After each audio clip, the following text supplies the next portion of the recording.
Hi guys, मैं हूँ अयाने वकोने की एक angel VTuber. Welcome back to my channel and आज के वीडियो में भी आपका बहुत बहुत स्वागत है।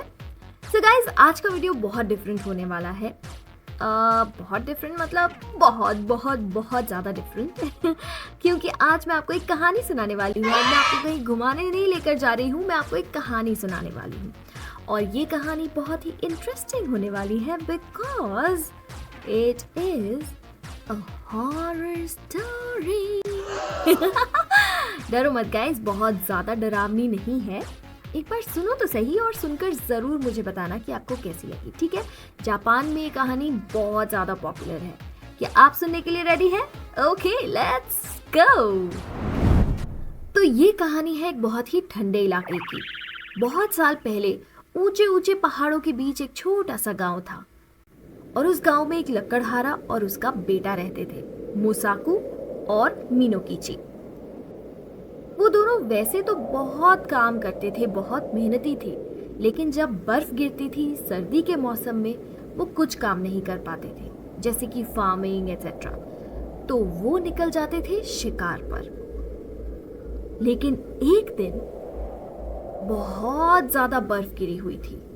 वो दोनों शिकार पर निकले हुए थे और वो ढूंढ रहे थे लेकिन उन्हें कोई शिकार नहीं मिल रहा था। मुसाकू ने कहा, लगता है और बर्फ पड़ने वाली है, हमें घर चलना चाहिए। मीनोकिची ने कहा, हाँ पापा, जल्दी घर चलते हैं। वो दोनों पहाड़ों पर चढ़े, वैलीज पार की और फाइनली एक जगह पर पहुंचे।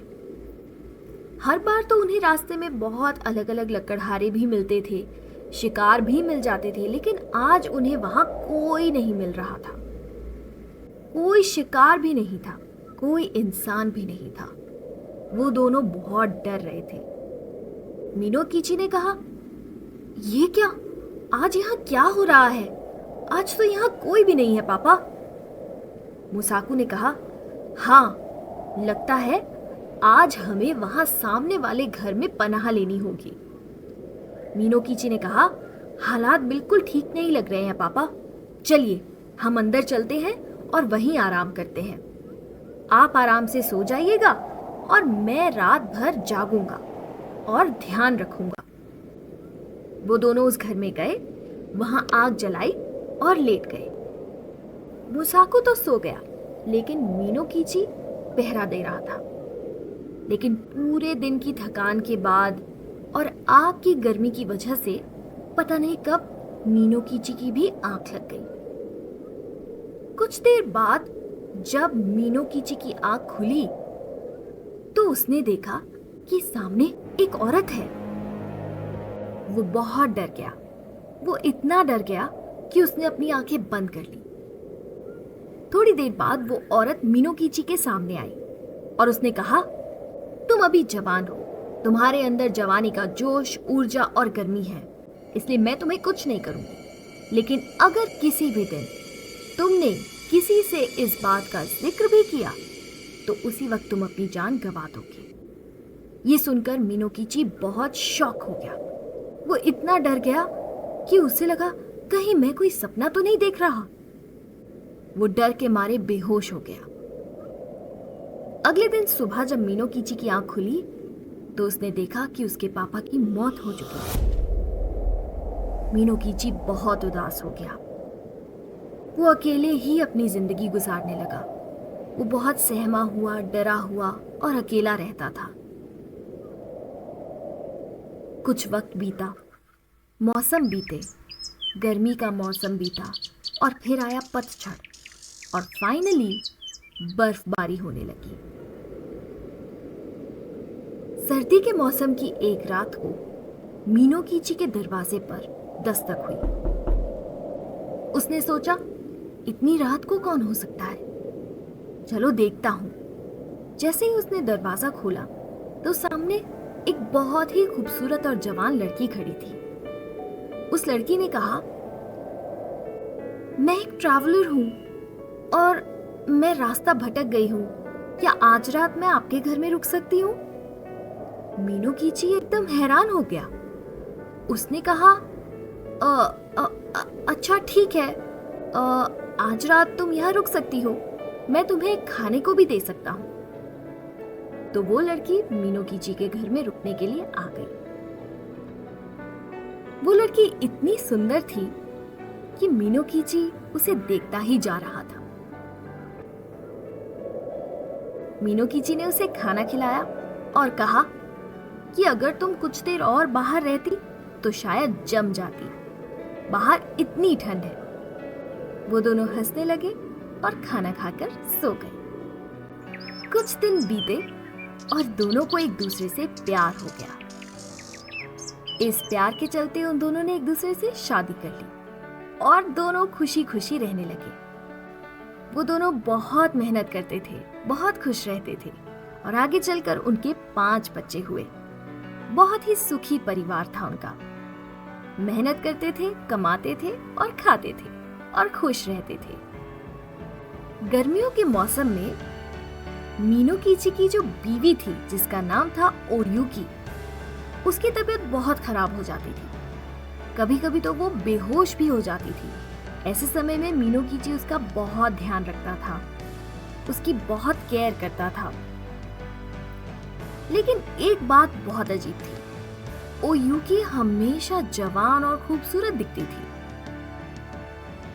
एक रात को मीनोकिची ने ओयुकी से कहा, ओयुकी, आज बाहर कितनी ठंड है, कितनी बर्फ गिर रही है, बिल्कुल वैसे ही जैसे उस दिन गिर रही थी जिस दिन हम मिले थे। क्या तुम्हें याद है?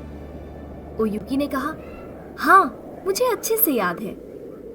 मीनोकिची ने कहा, आज तक कुछ नहीं बदला, तुम तो बिल्कुल वैसी की वैसी ही हो, सुंदर और जवान। काश मेरे पिताजी ये सब देख पाते।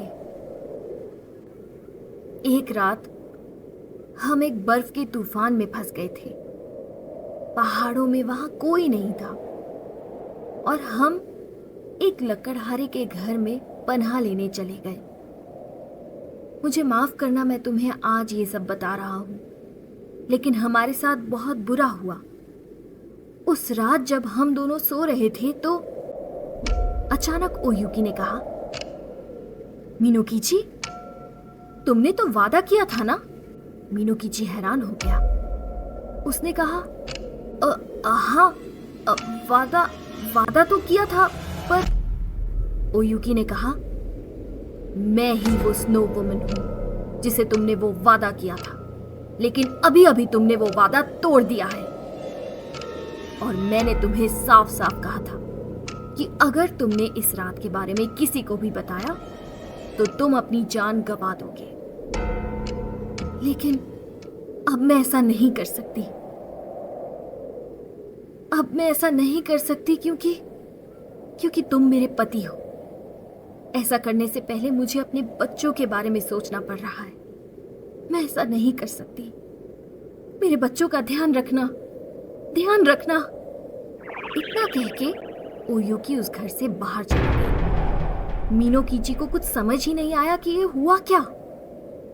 मीनोकिची भागकर उसके पीछे पीछे गया। बाहर जाकर देखा तो ओयुकी वहां थी ही नहीं, वो गायब हो गई थी। मीनोकिची ने बहुत ढूंढा, बहुत आवाजें लगाई, लेकिन ओयुकी गायब हो गई थी। मीनोकिची अपनी जिंदगी आगे जीने लगा। वो अपने बच्चों का बहुत ध्यान रखता था, लेकिन वो हमेशा सपना देखता था और चाहता था कि ओयुकी वापस आ जाए और वो सब फिर से वैसे ही रहने लगे जैसे वो रहते थे। पर ऐसा कभी नहीं हुआ। आज भी कई लोग ऐसा कहते हैं कि स्नो वुमन आज भी जिंदा है। वो अपने पति मीनोकिची को बहुत याद करती है, वो अपने बच्चों को बहुत याद करती है और कभी कभी पहाड़ों में उसकी आवाज़ भी सुनाई देती है। हाँ, तो गाइस, ये थी मीनोकिची की कहानी। आपको ये कहानी कैसी लगी मुझे ज़रूर कमेंट सेक्शन में लिखकर बताना, और अगले वीडियो में आप क्या देखना चाहेंगे ये भी मुझे लिखकर बताना। चैनल को सब्सक्राइब किए बिना मत जाना।